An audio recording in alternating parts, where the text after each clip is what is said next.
દેશભરમાં જેમની જન્મ જયંતિ ઉજવાઈ રહી છે તેવા મહાન વ્યક્તિ, ભારતના સંવિધાનના નિર્માતા, સામાજિક ન્યાયના શિલ્પી અને વંચિતોના તારણહાર, મહામાનવ, વિશ્વ વિભૂતિ, બોધિસત્વ ડોક્ટર બાબા સાહેબ આંબેડકરજીની જન્મ જયંતિનું મહત્વ અદ્વિતીય છે. પોરબંદર જિલ્લાના માધવપુર ઘેડ ગામે તેમની 135મી જન્મ જયંતિ નિમિત્તે શોભાયાત્રાનું આયોજન કરવામાં આવ્યું હતું.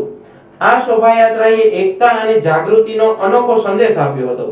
આ પ્રસંગે દલિત સમાજના યુવાનો, આગેવાનો, માતાઓ, બહેનો અને નાના ભૂલકાઓએ મોટી સંખ્યામાં હાજરી આપી હતી, જે સમાજની જાગૃતતા અને બાબા સાહેબ પ્રત્યેની અખૂટ શ્રદ્ધાનો પરિચય કરાવે છે.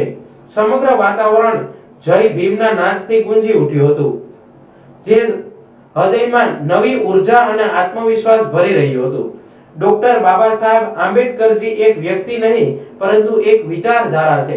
તેમણે સમાનતા, શિક્ષણ અને અધિકાર માટે જે સંઘર્ષો કર્યો છે તે દરેક પીડિત શોષિતો માટે પ્રેરણાસ્ત્રોત બની રહ્યો છે. તેમનું જીવન આપણને શીખવે છે કે સંઘર્ષ અને મહેનતથી જ સાચી સફળતા પ્રાપ્ત થાય છે. આ શોભાયાત્રા માત્ર એક ઉજવણી નહોતી, પરંતુ બાબા સાહેબના વિચારોને જન જન સુધી પહોંચાડવાનો એક મહત્વનો પ્રયાસ હતો. આ કાર્યક્રમને સફળ બનાવવા માટે માધવપુર પોલીસનું યોગદાન સરાહનીય હતું.